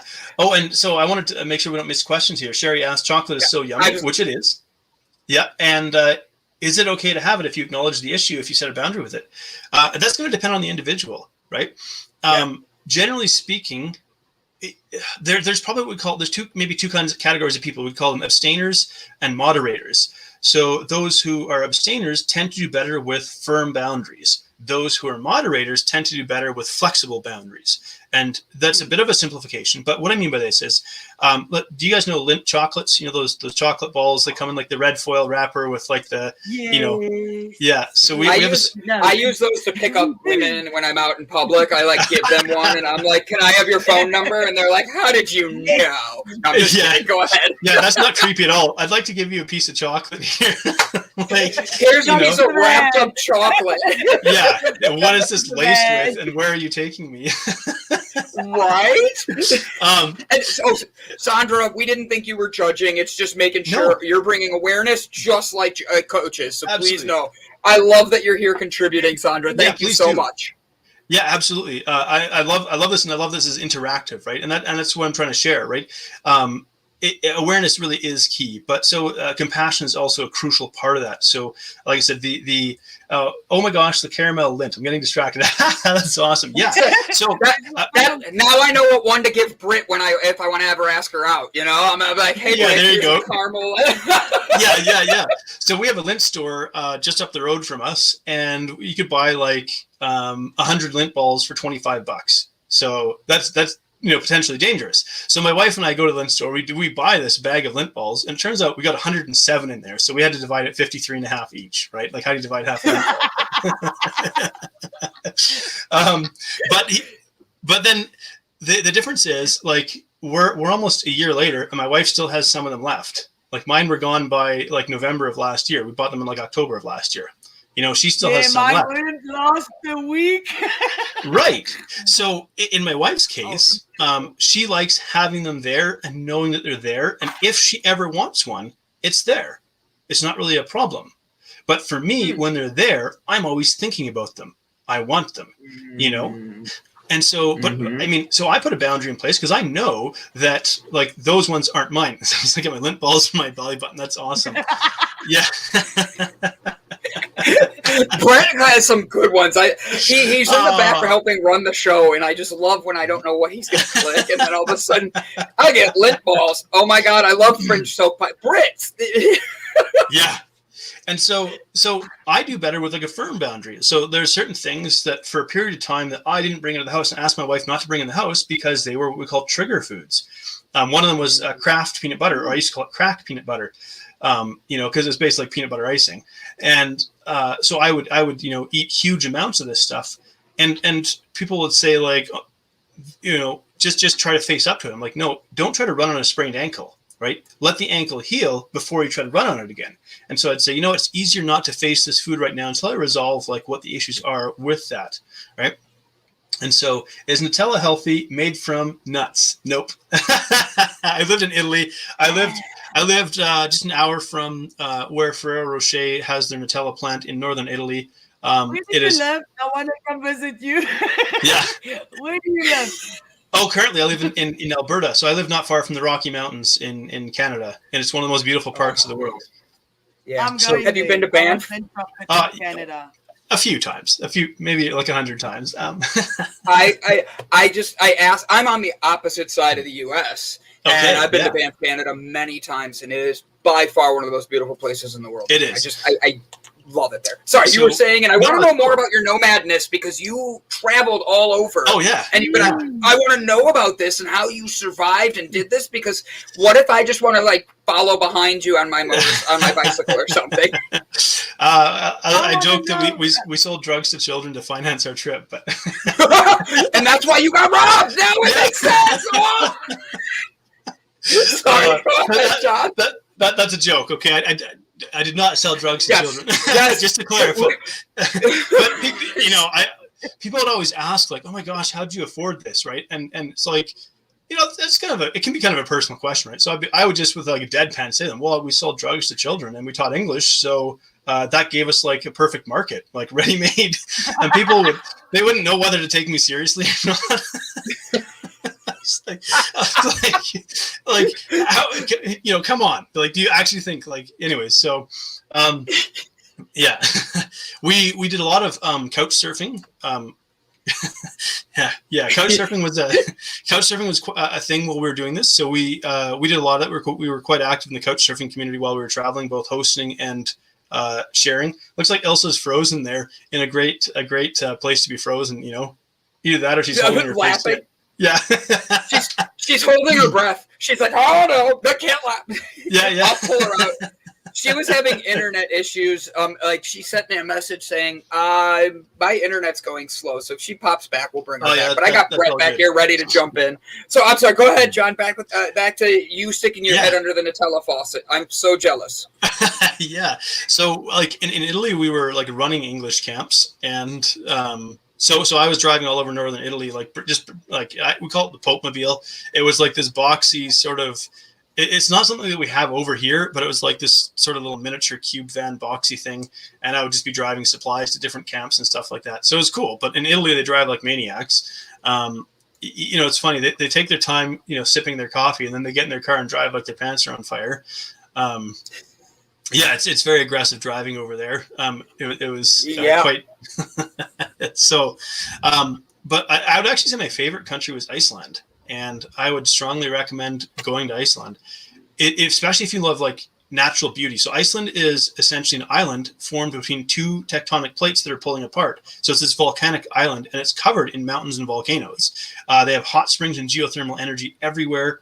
It's incredibly, like, it's gorgeous, and there's only 300,000 people in the country. Like, there's more people that live just up the road in Calgary than there are people in Iceland. Yeah. And so and you can go snorkeling or scuba diving between continental plates, like in the water is like crystal clear. It's very, very cold. But yeah, it's this incredibly beautiful place. And I don't know if anybody remembers, like a little over 10 years ago, there were some major volcanic eruptions in Iceland that were disrupting flights all over Europe. Yeah, we got to Iceland like a month after that happened. And yeah, it was crazy. Like the southeastern part of Iceland where the volcano was like covered in ash everywhere. Like this layer of it's like gray snow, except it's toxic and you don't want to breathe it. And so you kind of had to we had to wear like face masks when we went through that area. It was really weird to see, like, kind of apocalyptic, to see all of this and people like shoveling ash off their lawn and stuff it was crazy, but it was kind of cool. Actually, speaking of crazy, there's a volcano that's beside the one that erupted that's 15 times larger and due to erupt. While you were there? No. It's anytime. It didn't erupt. But if it will, the whole world's going to know about it because it will dump enough ash into the atmosphere potentially to cool the Earth by 2 or 3 degrees. And so, some people Krakatoa. Krakatoa was huge. People are worried about, global warming or climate change and stuff. And I'm like, here's what I'm worried about. If that darn thing goes off and starts pumping ash into the atmosphere, the ash will block out the rays of the sun or a portion of it, and it will actually cool our Earth, and we'll end up with a global famine. So, yeah. Anyway. Mind-boggling. The skies will be red. I was in California during every year they have the wildfires, but one year I was within miles of it, and the sky was so red that you could actually feel the heat of the fires. And that's when police were coming around, like, get out. A volcano, I would lose my shit. I would be like, wait, that thing's about to erupt? Like, I kind of would want to position myself so if it does erupt, I look really cool. I'm like, just ready for it. They find it. They're like this local superhero. He's encased in lava now. Right?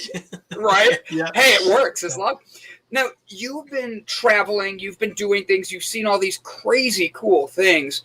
Your diet had to be, and I don't use the word diet. I just use it because it connects it. Dieta is your Latin word for lifestyle. So. Oh, dieta. So you're having a proper dieta lifestyle. Elsa's back. And you literally are out there doing that. How do you keep a family, a kid, and all of that, and a company going while traveling and having you have a lot on your plate, and I'm someone who likes to put a lot on my plate, but you're succeeding at it. I'm trying to figure out how I become your best friend. Yeah, well, COVID kind of put a damper on travel. I will say that.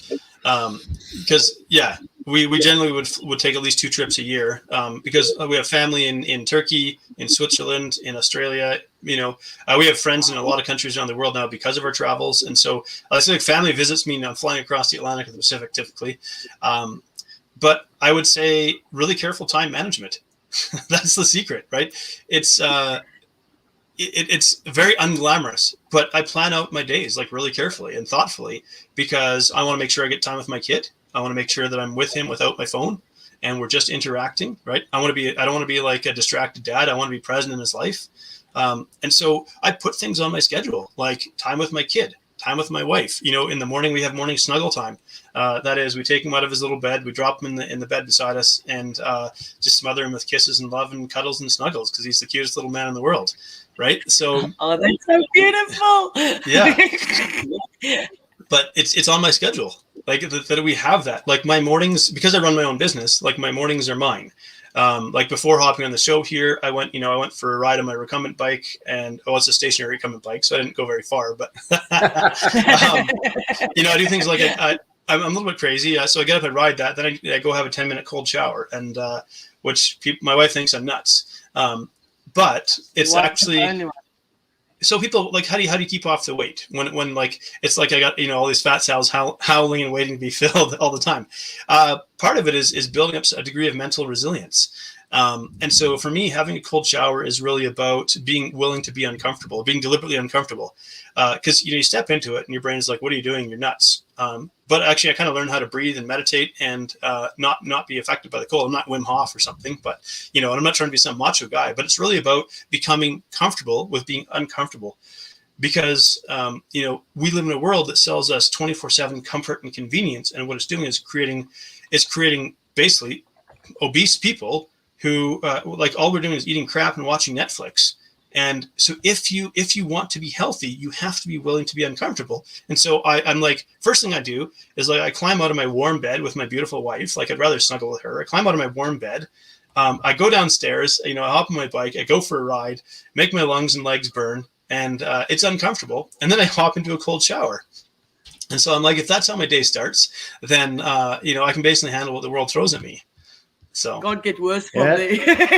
Tony Robbins does the same thing. Tony Robbins has a cold plunge that's like 57 degrees. He jumps into that first thing in the morning. He says, it's not because I enjoy doing it. It's because I want to prove that I have control over my body and my mind.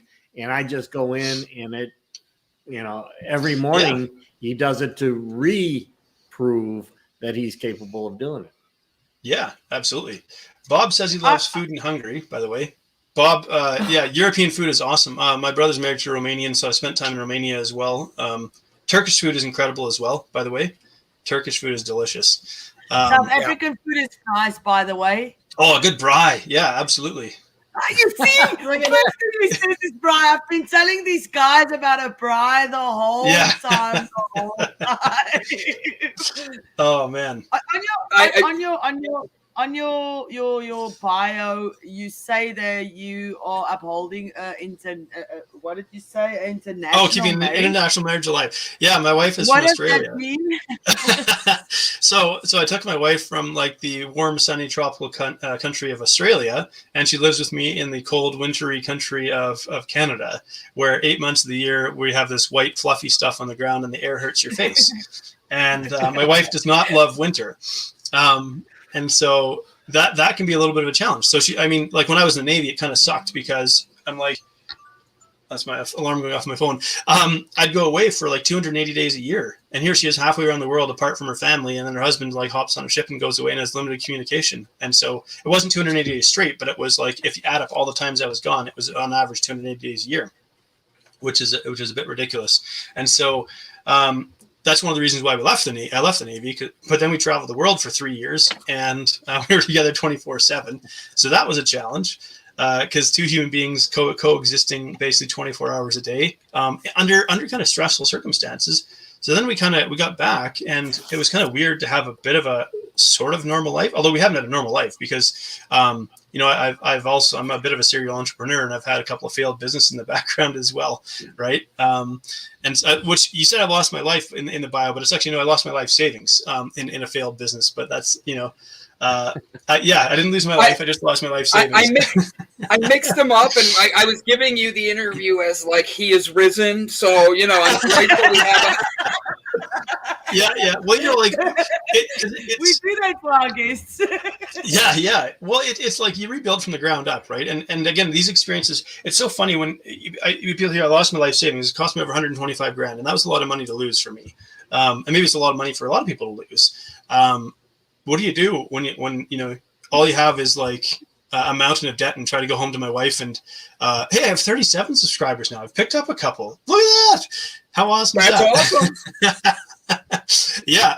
Hey, we're clicking it for more. We put the link in there. Guys, go click it. I'll stop talking. Go ahead, John. Yeah. Well, it's how do you rebuild from the ground up? When you have nothing left to lose, you're now free to do the thing that maybe to pursue the thing that I thought I wanted to do actually with my life. So I got into business with a narcissist and a sociopath. That's one person who was is still a narcissistic sociopath. And but here's the thing: you don't go into relationships thinking I'm going to business with a pathological liar, right? And so I didn't know sort of the signs or signals, what to look for, the behavior to look for, anything like that.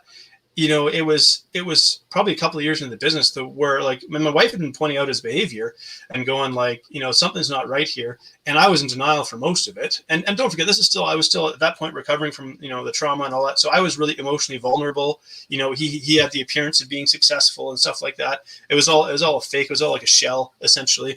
Because with narcissists, it's all about appearances. And so, but yeah, because of that, it's why I run my online business now. I was like, fine, I'm going to build something that nobody can take away from me. And so, I built my company, Freedom Nutrition Coaching. And so it's really a culmination of all the different experiences I've been through in life where I've like had to rebuild myself from the ground up, whether it's mentally or financially. So. Do you have exercise in your... Oh, sorry. You're good. Go ahead. Go ahead. No, you're fine. There's a little delay. She's in South Africa, so there's always a little delay. She's a little bit slow. Is that what you're saying? Yes, I'm not saying it like that. Oh my God. Don't make my co-host hate me. That's not remember my question. Oh, do you have exercise in your program, or is it just completely about changing the way your relationship with food, or do you put exercise in there? I don't specifically create training programs for people, but we do incorporate exercise or activity as a part of it. Like you don't necessarily, because there's this idea that you have to go to the gym, to lose weight. And like exercise is actually a terrible fat loss strategy because of how our body adapts to it. So exercise your body, because remember, we have a famine biology. Our body wants to move as little as possible to make its needs be met. And so if you exercise, your body's going to increase your hunger hormones. It's also going to adapt to the exercise. Now I'm saying this, believe me, exercise is phenomenal for your fitness and your health, but it's not a great fat loss tool because it will drive you to, when you exercise, you're going to get hungrier. Over the rest of the day, your body's going to drive you to move less to compensate for the fact that you expended a lot of energy in an exercise session. And so if you're not aware of these factors, you'll think, man, I'm working out a lot and I'm gaining weight because you're subconsciously eating more without realizing it, because that's one of your body's adaptive responses to exercise. So if you try to make exercise the core of your fat loss efforts, you're probably going to fail. And that's not to discourage people from exercising. It's very, very important for your health. If we look at the top 5 biomarkers of aging, whether that's body mass, like lean body mass, bone density, basal metabolic rate, body fat percentage, these things are all improved, particularly through resistance training. So whether that's lifting weights, using kettlebells, resistance bands, that kind of thing, that type of training will improve all. Like if we didn't know how old you are, we could assess your age, your biological age, based on these top 5 biomarkers of aging. And so exercise is phenomenal for your longevity and your health, but it's a terrible fat loss tool.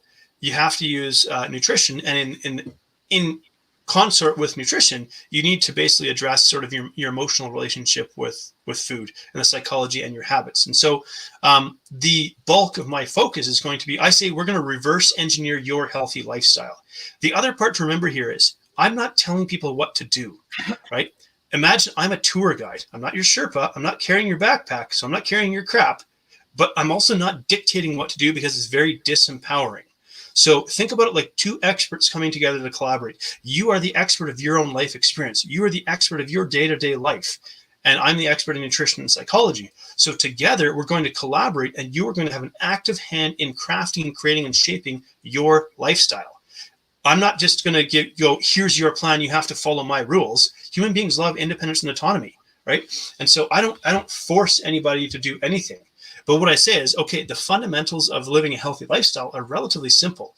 It's manage your stress, get quality sleep, stay hydrated, eat quality food, and move your body. How do we make that work for you and your lifestyle? Well, if I try to dictate to you what that should look like in your life, it's going to fail because I don't know your day-to-day life. And so this is why we're going to work together in a collaborative effort where we'll take a principle and we're going to shape it to fit your life. And you're going to need to give active input on that. And so it's really important to understand that coaching is not me dictating to people what to do. It's two experts working together. And ultimately, at the end of it, if all you did was follow my rules, when I leave, when we're done working together, you have nothing to fall back on. But if you have an active hand in creating your healthy lifestyle, when I'm done, or when we're done working together, you don't just collapse. You now have created this lifestyle. You have ownership over it. And this is how we create permanent transformation. All right. I think that was a perfect way to really kind of sum up a lot of what we've been talking about today, because it incorporates the whole mental aspect, the physical aspect, and lifestyle aspect of being able to just deal with, food or other things in our lives. So that was awesome. We're coming to the end of our show here, and what we normally do at the end of the show is we have everybody give kind of their final words of wisdom or joy or happiness, something that's going to be empowering at the end of the day for people to take with them throughout the day. So what we usually do is, like, I'll start today, and then we'll go with Ilse, then Brandon, and then you'll be able to take us out of the show with the final thoughts that we leave people with. And with that, I'll go ahead and start. Well, interestingly enough, we talked about leadership today, and one of the things that came up last night in conversation, I was actually talking with some friends of mine that are in India, and we're talking about this project that I'm trying to do up in South Dakota. And in what I was trying to create, it was called like a conscious leadership academy. And he's got a perception of leadership, that leadership is about control. So we need to take the word leadership out. And I was like, wow, I hadn't really thought about it from that perspective, because yes, I do agree that there's leaders that are all about control, but from my perspective, that wasn't the case. So I got to thinking about it, and I was like, is it leadership that has that connotation? If so, really what we're trying to do is we're trying to build the spirit in leadership. What is the spirit that you're bringing into your leadership? What is the spirit, the groundedness that's necessary in order to be an effective leader that looks at a much bigger picture than control? Because a good leader doesn't control. A good leader guides, sets a vision, and creates a spirit within the team. So I think that, for today, think about the spirit of your actions. Think about the spirit of what you do and in the intent, because it's really that spirit, it's that intent that needs to come through in you as you're leading me, myself, and I. And that spirit also is what that energy is that comes out of you. Regardless of what you say, it is the spirit behind it that people really feel. Hi, I'm just gonna carry on where Brett started. Sometimes we must have some of the most difficult conversations with people that we care about to put up boundaries and put up boundaries for ourselves and put up boundaries with ourselves. Be it a diet that you're following, changing your lifestyle, changing your mental health and your way of thinking of how you approach life. um Again, my cards just know what we're going to talk about. A card came out. It is be consistently kind. And that is actually what I said to Brandon last night as well. You're either consistently nice or you're consistently a bad person. You cannot be on the fence. So this says, if avoid the enticement to be mean or argue. Allow others to be right. As far as you are concerned, be peaceful with everyone you encounter. Be careful with your words. They are spells. Please empower people and use your voice as power for good. Do not go out and start negative waves where people are trying to give positive vibrations to everybody out there. Look within.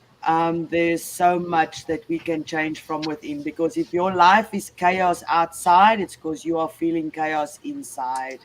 Have a wonderful, wonderful Tuesday. Bye. I didn't remember what day it was. Okay. My favorite is Ilse's start. Hi. So I want to run with what she's saying, because it's 100% correct. Whether you know it or not, the words you choose create ripples. And when I was down in Texas, before I left, my niece and I were curled up in the pool. It's Austin, Texas, so hot as hell. And I'm making her sit still. There's no water moving whatsoever. So it's just the water doing its normal little flow. And the sun's out. And then I teach her, if you push the water, you're going to see all of it just start flowing. And if you watch the light and you look at the bottom, you see how it changes with the flow and everything like that. Whether you know it or not, your words are sometimes that push. Whether you know it or not, your words are creating an action that makes stuff happen. When she saw the sun's reflection at the bottom of the pool, she didn't ever realize you could make little cool things like this. She didn't realize how that one push creates such emotion. So realize in yourself today, the words that you choose, the actions that you have behind them, those are the motions. So don't push people with two hands if you're not ready to have the repercussions of the wave that comes back. All right. I think I'm just going to tie all of that together and say that awareness is the first step to creating positive change. And so the way that you can kind of take back control in your life is to start becoming aware of your behavior and the impact that it has on yourself and on other people. But I also put compassion in there as a really, really key piece, because we want to be able to see our behavior through the lens of compassion rather than judgment, because it's in compassion that we can create change. And so really, it doesn't have to be more complicated than that. Just start becoming more aware and more mindful of your choices, your behaviors, your actions, and what's driving them. And this is how you can start to create positive change in your life. Very well said, John. Ladies and gentlemen, thank you guys for being here. I have one last thing for everybody, okay? What happens to a snowman when he throws a temper tantrum? Anybody? He has a meltdown. Oh, Brett! Oh, there you go. That's awesome. What a way to end the show. Guys, have a good one. Go spread love. Go spread positivity. Be the change you want to see in the world. Thank you for joining us today. Love you all. Hi, my name is Brandon, and over the past year, the Delight Cafe team and I traveled across the U.S. researching this rapidly growing industry of CBD products. What we have found throughout the industry were products that were inconsistent in dosage and used ingredients that weren't even lab tested. Products with chalky textures, bitter aftertaste, and worst of all, confusion among the CBD consumers. That's why we created Delight Cafe. A 15 milligram, lab tested, all natural, water soluble hemp CBD powder pack. It's Odorless, colorless, and tasteless. Add it to your favorite drink of choice, wherever, whenever, on the go. Quickly find your calm, your balance, your delight.